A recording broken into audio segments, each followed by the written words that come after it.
चढ़ावा चोरी मामले से जुड़ी बड़ी खबर है। साल 2025 में एसबीआई मंदिर ट्रस्ट में हुआ था एमओयू में दान प्रबंधन को लेकर सिस्टम बनाया गया था और एसआईटी की जांच में सिस्टम को लेकर भी सवाल उठे हैं। बैंक और ट्रस्ट ने एमओयू नियमों का पालन नहीं किया। चढ़ावा चोरी मामले को लेकर लगातार नए नए खुलासे हो रहे हैं। अभी खबर है कि साल 2025 में एसबीआई और मंदिर ट्रस्ट में एक एमओयू हुआ था।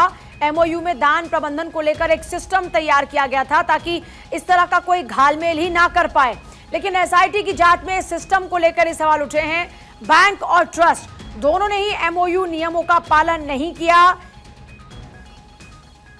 एसआईटी की जांच में सिस्टम को लेकर उठे सवाल। चढ़ावा चोरी मामला जिसमें चंपत राय कह रहे कि मेरा कोई इन्वॉल्वमेंट नहीं है, जैसे ही मुझे खबर लगी तुरंत से इसके लिए सभी को सूचित किया और अपराधी पकड़े गए। दूसरी तरफ इस पूरे मामले में एसआईटी जांच पड़ताल कर रही है और लगातार नए खुलासे हो रहे हैं। और अभी एक नया खुलासा हुआ है कि जो एमओयू एसबीआई और ट्रस्ट के बीच में हुआ था उसके नियमों का पालन नहीं किया गया।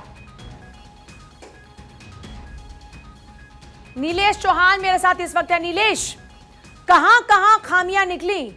जिस सिस्टम को लेकर सवाल उठ रहे हैं, कहां पर पूरा घालमेल किया जा रहा था?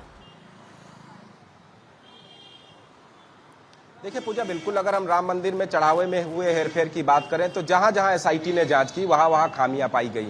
एक और जहां मंदिर प्रबंधन की जो निगरानी होनी चाहिए थी उसमें खामियां पाई गई। तो इसी बीच एक और बड़ी खबर निकलकर सामने आती है कि वर्ष 2025 में एसबीआई बैंक और मंदिर ट्रस्ट के बीच में एक एमओयू साइन हुआ था, जिसमें यह साफ तौर पे कहा गया था कि मंदिर में जो चढ़ावे की धनराशि आएगी वो बैंक कर्मचारी और मंदिर में जो निगरानी समिति है और जो कर्मचारी हैं वो उनकी देखरेख में जो है उसकी गणना होगी।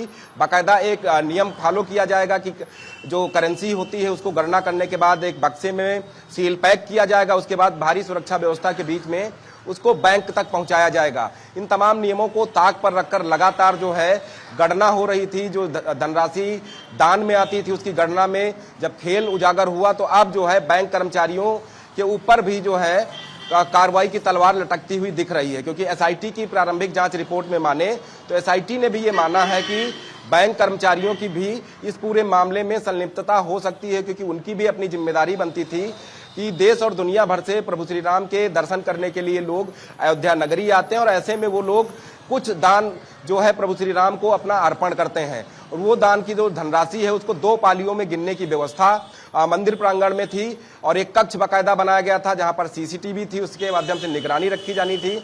लेकिन जो सीसीटीवी का डाटा एसआईटी के हाथ लगा है, जितने महीनों का डाटा होना चाहिए था वो उपलब्ध नहीं हुआ, जिसके बाद 150 लोगों से ज्यादा के बयान एसआईटी ने दर्ज किए हैं। अभी भी 80 से 90 लोगों को एसआईटी और स्थानीय पुलिस की तरफ से बयान दर्ज कराने के लिए नोटिस भी जारी किए गए हैं। तो इसी बीच ये भी कहा जा रहा है कि बैंक कर्मचारी जो कि स्टेट बैंक ऑफ इंडिया से जुड़े हुए थे और मंदिर परिसर में आने वाला दान का हर पैसा उनकी गणना की निगरानी के बाद ही बैंक में जो है जमा होता था। और ऐसे में एमओयू की जो शर्तें थी उसका पालन या तो बैंक कर्मचारियों ने नहीं किया या फिर मंदिर से जुड़े हुए कर्मचारी या ट्रस्ट से जुड़े हुए पदाधिकारियों ने नहीं किया। फिलहाल इस पहलू पर जांच लगातार जारी है और जो भी जांच में दोषी पाया जाएगा उसके ऊपर कठोर कार्रवाई होगी। मुख्यमंत्री योगी आदित्यनाथ ने भी साफ तौर पे कहा है कि राम मंदिर में हुए चढ़ावे में खेल को लेकर लगातार जांच पड़ताल जारी है और कोई भी दोषी हो, चाहे वो छोटा कर्मचारी हो या बड़ा कर्मचारी हो, अगर वो जो है घोटाले का आरोपी पाया जाता है तो उसके ऊपर कार्रवाई होगी। इसी बीच और एक बड़ी खबर निकलकर अयोध्या से सामने आई कि इस पूरे मामले में पहली बार चंपत राय का बयान सामने आया।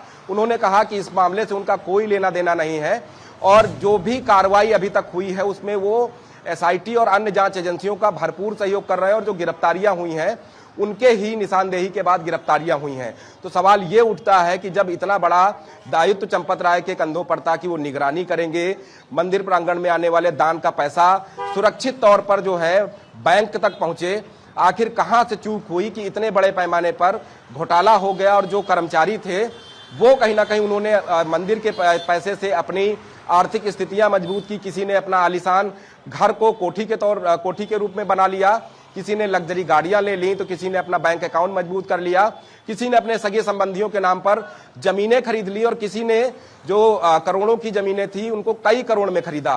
तो अपने आप में ये तमाम सवाल हैं जो एसआईटी की जांच के बाद और भी साफ होंगे। स्थानीय पुलिस 70 से 80 लोगों को नोटिस जारी की है कि वो लोग भी आकर अपना बयान दर्ज कराएं कि मंदिर में हुए इस पूरे घटनाकांड के बारे में वो क्या जानते हैं, जिस समय ये घटना हुई उस समय उनकी क्या भूमिका रही है। और सबसे अहम सवाल है जो एसआईटी और स्थानीय पुलिस खंगाल रही है कि जब उत्तर प्रदेश के प्रयागराज में संगम नगरी में महाकुंभ का आयोजन हुआ, उस दौरान देखा गया कि करोड़ों की तादाद में देश और विदेश से श्रद्धालु संगम में डुबकी लगाने के बाद सीधा प्रभु श्री राम के दर्शन करने के लिए अयोध्या पहुंच रहे थे।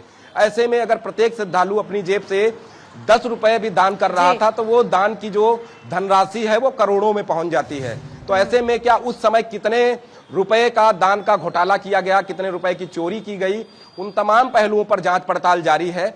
जल्द ही कई और बड़े नाम बेनकाब हो सकते हैं, कई और लोगों की गिरफ्तारी हो सकती है। एक और खबर अभी निकलकर सामने आ रही कि 6 जुलाई को ट्रस्ट की ओर से बड़ी और अहम बैठक की जाएगी। उस बैठक में फैसले लिए जा सकते हैं कि चंपत राय और अनिल मिश्रा का इस्तीफा मंजूर किया गया है या नहीं किया गया है। अगर इस्तीफा मंजूर किया जाता है तो उनकी जगह पर और नया पदाधिकारी कौन होगा, केंद्र सरकार की तरफ से क्या निगरानी की व्यवस्था की जाएगी, और इन तमाम चीजों को देखते हुए अभी भी जो है लोगों की नजरें जांच एजेंसियों पर बनी हुई है और कि जिस ट्रस्ट के कंधों पर जिम्मेदारी दी गई थी, राम मंदिर जो लोगों की आस्था का विषय है, लोगों की आंखों में हमने राम मंदिर को लेकर आंसू देखे जिस दौरान में जीर्णोद्धार हो रहा था, जब वहां पर स्थापना की जा रही थी। आज वही लोग ठगा सा महसूस कर रहे होंगे कि राम के नाम पर भी चोरी हो रही है। ऐसा दोबारा ना हो, इस तरह क्या सिस्टम लाने की तैयारी की जा रही है आगे? देखिए, बिल्कुल अगर हम प्रभु श्री राम के मंदिर की बात करें तो 500 वर्षों के लंबे संघर्षों के बाद प्रभु श्री राम का भव्य मंदिर बनकर तैयार हुआ। सबसे ज्यादा उत्साहित वो लोग थे जिन्होंने कार सेवा के दौरान या तो लाठियां खाई या अपनों को गंवा दिया। उनका कहना था कि लंबे संघर्ष के बाद, कई बलिदानों के बाद प्रभु श्री राम का मंदिर बनकर तैयार है और प्रभु श्री राम के प्रति आस्था रखने वाले भक्त अब आसानी से जाकर वहां पर भव्य मंदिर में प्रभु श्री राम लला के दर्शन कर सकेंगे।